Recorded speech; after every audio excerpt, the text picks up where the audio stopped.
Ana duosi o'tadi-ku oyijonlar. Kelinglar birgalashib duo qilaylik. 8 yil bironta farzandi yo'q. Endi erishgan. Bolamni ko'ryapsizlarmi? Bolam hali tirik. Lekin umid juda ham kam.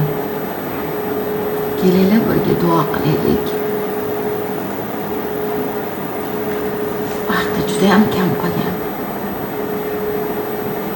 Alloh mo'jizalari ko'p-ku.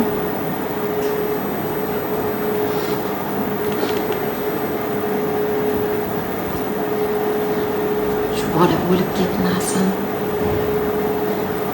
Qon quyish kerak. Lekin O'zbekistonda hali unaqa rivojlanmagan. Onasi shunaqasi qilib qo'ygan. Imkonsiz. Nima qilish qiyin.